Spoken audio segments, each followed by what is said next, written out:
Alors voyons maintenant quelques exemples d'analyse de circuits non linéaires statiques et en classe on couvrira certains de ces exemples et d'autres plus en détail.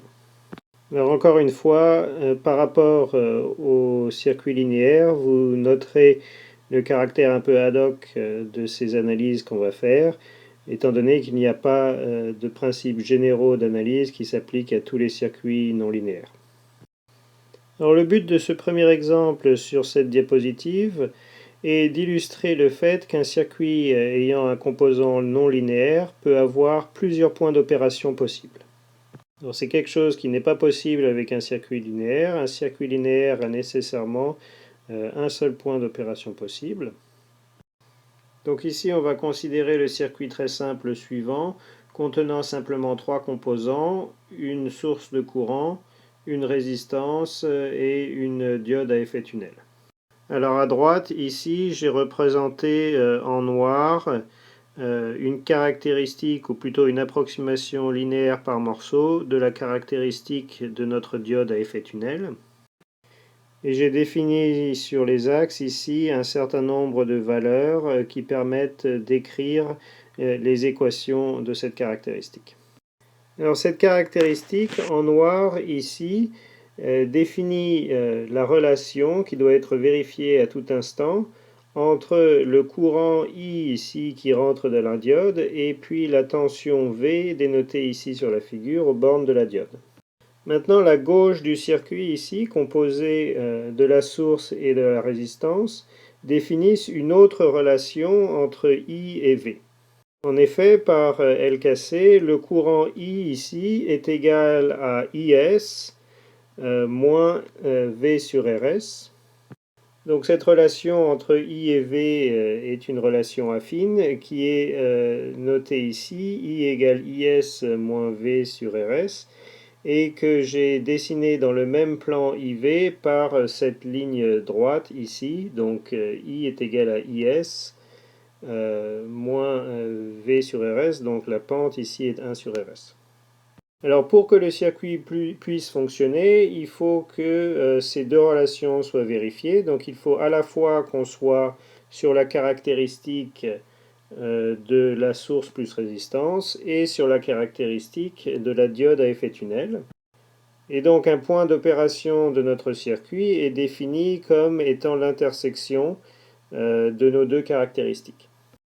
Alors on peut voir tout de suite que en fonction des valeurs de IS et de RS, on peut avoir un seul point d'intersection, par exemple dans ce cas-ci ou dans ce cas-ci. Ou bien comme sur la figure ici, on peut avoir trois points d'intersection. Donc encore une fois, c'est quelque chose qui ne se produit pas avec les circuits linéaires. Ici, ça veut dire que pour certaines valeurs de IS et de RS, il peut y avoir jusqu'à trois valeurs possibles pour I et V. Alors ce que je vous demande maintenant, c'est de calculer ces couples IV possibles en fonction des paramètres qui sont notés sur la figure. Alors pour ça, il faut distinguer trois cas qui correspondent aux trois régions ou trois morceaux, le premier morceau, le deuxième morceau et le troisième morceau. Dans chaque cas, il faut écrire l'équation de la droite correspondante et à l'aide de cette équation, remplacer la diode par le modèle équivalent composé d'une source idéale et d'une résistance. Et ensuite, on obtient à ce moment-là un circuit linéaire, analyser le point d'opération de ce circuit linéaire. Donc pour prendre l'exemple le plus simple du premier segment ici, donc dans ce cas-là, V est proportionnel à I directement. Et avec les paramètres V1 et I1 de la figure, on voit que V est égal à I multiplié par V1 sur I1. Cette relation correspond à un modèle ici avec une source de tension nulle et puis une résistance V1 sur I1. Chose pour les régions 2 et 3, ici je vous demande de calculer la valeur de la source de tension ici et de la résistance équivalente. Notez que dans la deuxième région, vous devrez trouver une résistance négative qui correspond à cette pente négative ici. Alors pour vérifier vos calculs, les réponses sont données ici.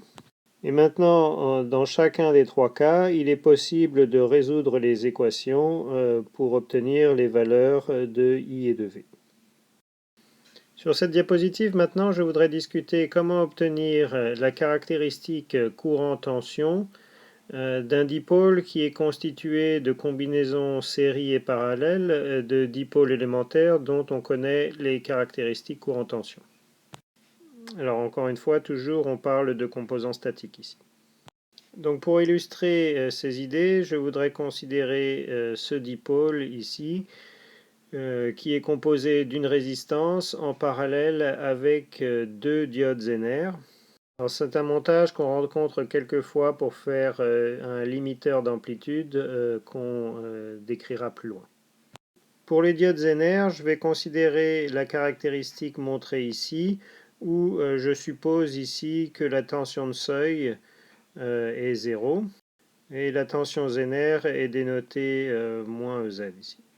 Donc si je veux décrire la relation entre le courant IA maintenant et la tension V1, eh bien c'est simplement la caractéristique de notre diode Zener, c'est-à-dire encore une fois la caractéristique montrée ici. Maintenant, je voudrais regarder la relation entre le courant IA toujours et puis la tension V2. Alors notez que le sens positif pour ce courant et cette tension ne suit pas celui utilisé pour la définition de la caractéristique de la diode Zener. On obtiendrait en effet cette caractéristique ici si on regardait la relation entre moins IA et puis moins V2. Donc pour obtenir la relation entre IA et V2, ça veut dire qu'il faut que je fasse une symétrie par rapport au centre 0 ici de la caractéristique du haut. Et on obtient alors la caractéristique du bas ici qui est la relation entre IA et V2.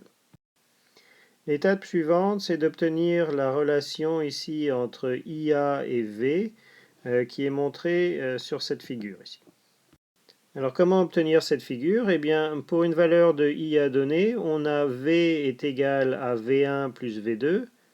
Donc ce qu'il suffit de faire ici, c'est de partir de ces deux caractéristiques, de regarder une valeur de courant donnée, la même sur les deux caractéristiques, et de sommer les valeurs des tensions.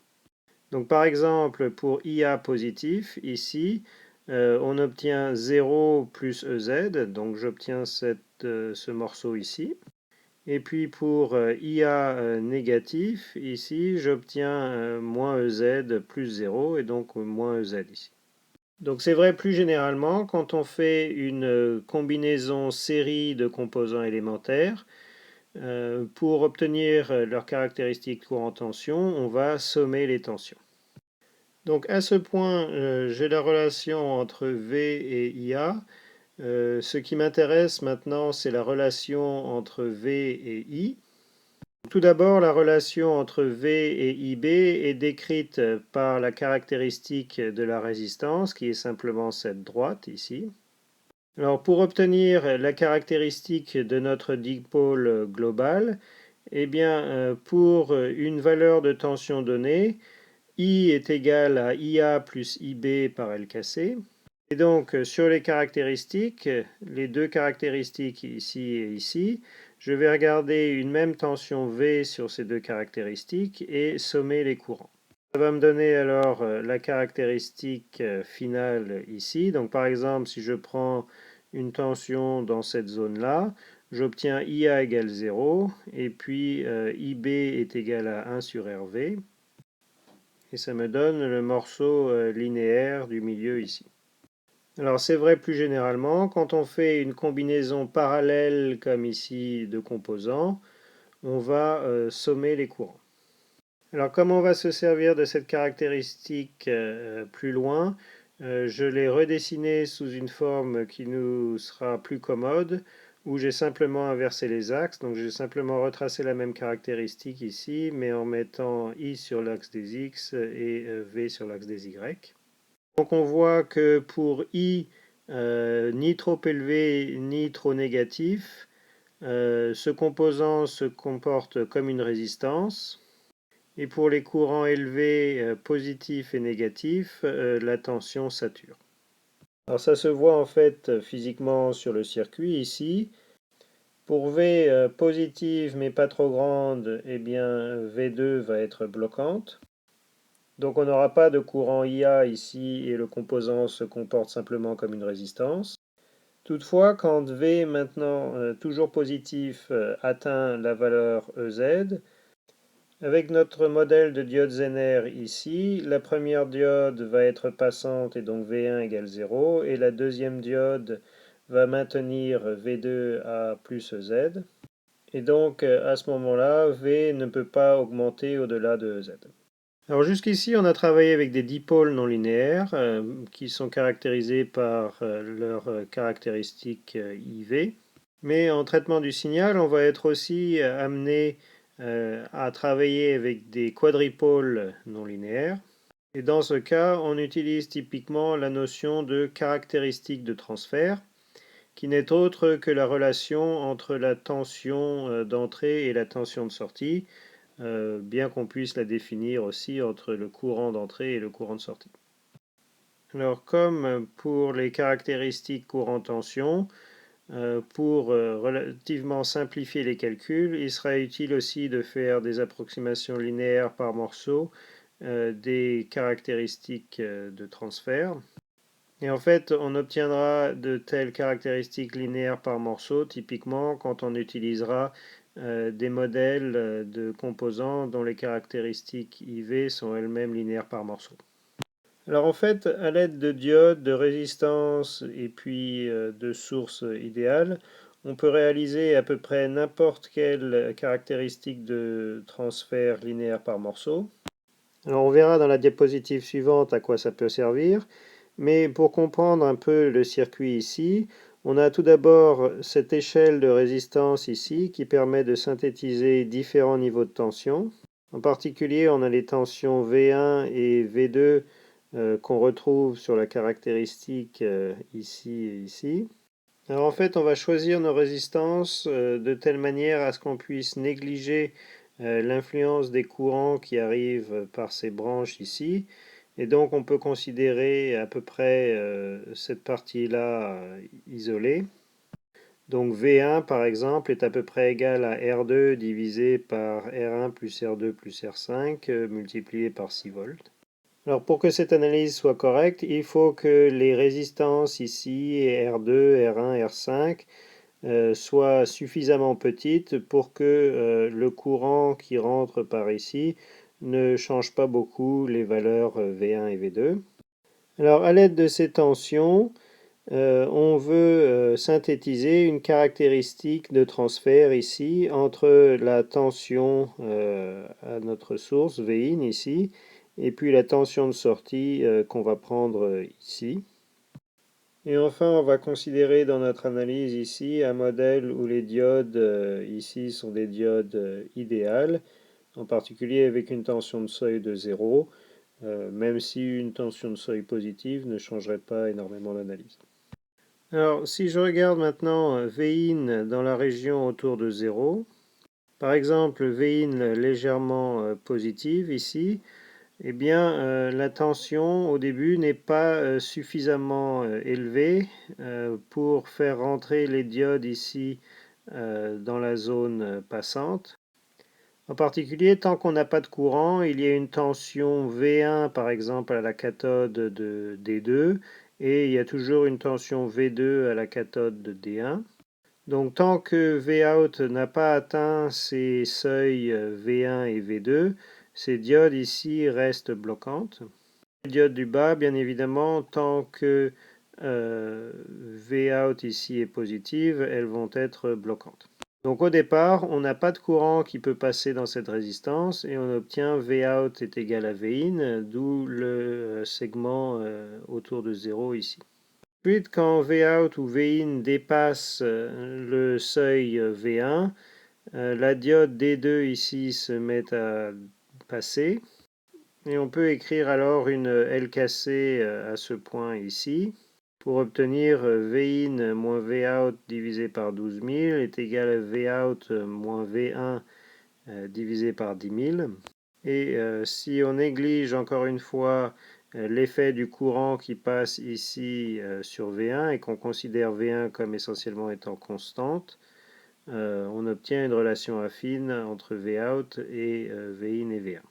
Cette relation affine correspond au deuxième segment ici. Si on augmente encore la tension jusqu'à ce que Vout atteigne la valeur V2, eh bien la diode D1 à ce moment-là devient passante et encore une fois toujours en négligeant l'effet du courant qui rentre ici sur la tension V2, eh bien Vout est maintenant fixé à V2. Donc c'est ce qui se passe ici sur le dernier segment où on obtient un Vout constant pour Vin au-delà d'une certaine valeur. Du côté Vin négatif, ici l'analyse est similaire et je vous laisserai la faire. Voyons maintenant à quoi un tel circuit pourrait servir. Une application typique de ce type de circuit est pour la mise en forme d'un signal triangulaire. Et vous avez un circuit de ce type dans tous les générateurs de fonctions pour générer des signaux de certaines formes. Donc supposons que je dispose ici d'une source d'ondes triangulaires. On verra au prochain cours comment générer ces signaux triangulaires. Donc sur la simulation ici, ce signal triangulaire est représenté en rouge ici. Et puis en violet ici, je représente la tension à la sortie de mon quadripôle non linéaire. La caractéristique de transfert de mon quadripôle est celle que je viens d'étudier dans la diapositive précédente. Alors en fait, on retrouve cette caractéristique de transfert sur la courbe violette dans cette zone-ci, par exemple. En fait, ici, Vin augmente simplement linéairement et donc Vout va simplement suivre la caractéristique de transfert. On trouve en particulier les différents morceaux. Ici, avec les valeurs qu'on a choisies, moins 4 volts, ensuite un premier segment linéaire, ensuite Vout égale Vin, un segment linéaire symétrique à celui-ci, et puis une saturation à plus 4 volts. Ici, notre circuit est assez simple, avec simplement deux niveaux positifs et puis des niveaux symétriques, moins V1 et moins V2 pour les tensions négatives. Mais en fait, si on rajoute plus de niveaux à notre échelle ici, afin de rajouter plus de points dans notre caractéristique de transfert, alors on peut approximer essentiellement n'importe quel signal de sortie qu'on veut. Et en particulier, cette technique est utilisée pour générer des signaux approximativement sinusoïdaux. Alors bien sûr, pour ça, il faudra utiliser suffisamment de points pour l'approximation linéaire par morceau de la sinusoïde. Et ce n'est pas une technique qui va nous donner une très bonne pureté pour nos sinusoïdes, mais elle a l'avantage d'être flexible et simple. Alors sur cette diapositive, je voudrais discuter un premier exemple de limiteur d'amplitude qui va utiliser un ampli-op fonctionnant en régime linéaire avec un dipôle non linéaire. Considérons le montage en haut ici où l'ampli-op est idéal et fonctionnant en régime linéaire. Pour le composant non linéaire, ici on va supposer qu'il est contrôlé en courant. C'est-à-dire qu'il a une relation VF est égale à une fonction de IF que j'ai dénoté simplement F ici. Donc VF ici est égal à F de IF. Donc comme l'ampli-op ici est idéal, à l'entrée inverseuse ici on a 0 volt. Donc on a la relation VO est égal à moins VF et moins VF c'est égal à moins F de IF. Et maintenant, puisqu'on n'a pas de courant qui rentre dans l'ampli-op, ici, on a immédiatement que IF est égal à Vin sur R1. Et on obtient donc finalement la relation ici entre VO et Vin, qui est déterminée par la fonction f de l'élément non linéaire. Alors cette analyse sera valide tant que la condition de validité du mode linéaire pour l'ampli-op est satisfaite, ce qui se lit moins f de Vin sur R1 doit être entre les tensions de saturation moins Vsat et plus Vsat. Alors en application, j'ai dit qu'on allait discuter un limiteur d'amplitude ici. Donc ici, on va retourner au dipôle qu'on avait étudié il y a quelques diapositives, qui était composé d'une résistance en parallèle avec deux diodes Zener. Et on avait trouvé que c'était effectivement bien un dipôle contrôlé en courant avec une caractéristique courant-tension de cette forme, où EZ ici était la tension Zener. Donc en particulier, la fonction f que j'écris ici est simplement cette fonction ici qui est linéaire au milieu et puis sature à plus EZ et moins EZ. Ce qui m'intéresse maintenant, c'est la caractéristique de transfert de notre quadripôle non linéaire entre Vin et Vo que j'ai tracé ici. Alors comment passer d'un graphe à l'autre? Sur ce graphe ici, j'ai Vf est égal à f de i. Et moi, ce qui m'intéresse, c'est VO est égal à moins F de Vin sur R1. Et ici, on a choisi R1 est égal à 1 kΩ. Donc si je veux, par exemple, obtenir VO pour la valeur Vin est égal à 1 volt, eh bien, il faut que je prenne ici tout d'abord F de 1 divisé par 1000.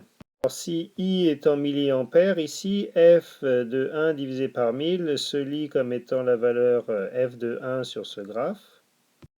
Et puis, pour obtenir VO, il faut que je prenne moins cette valeur, c'est-à-dire que je fasse une symétrie de cette fonction ici par rapport à l'axe des x. Donc, par cette symétrie, j'obtiens la fonction ici. Et donc, on a notre caractéristique de transfert finale.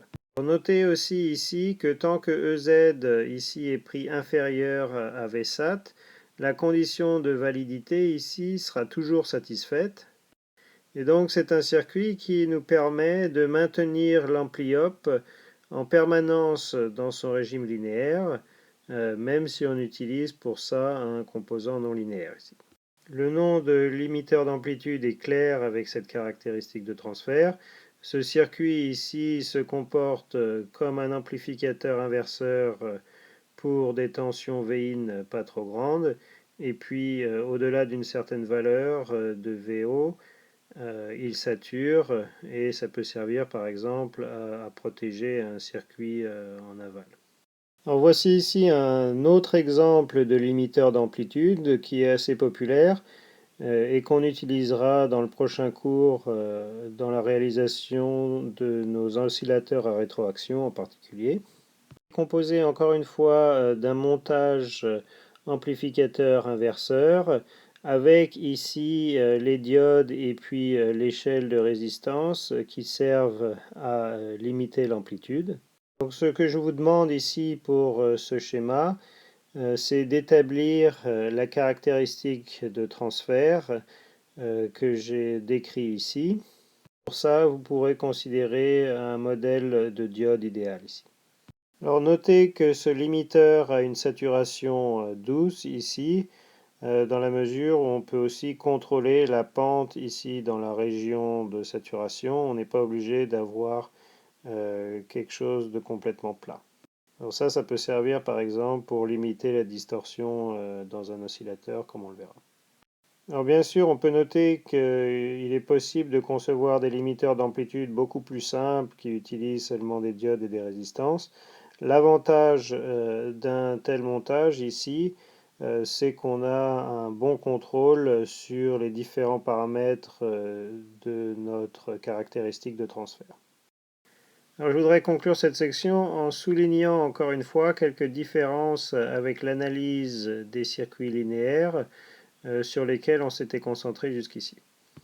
Alors pourquoi on utilise des circuits non linéaires? Essentiellement parce qu'il y a un certain nombre de comportements qui sont impossibles à obtenir avec des circuits linéaires. Donc, par exemple, on a vu qu'avec une diode à effet tunnel, on peut réaliser un circuit qui a plusieurs points d'opération possibles.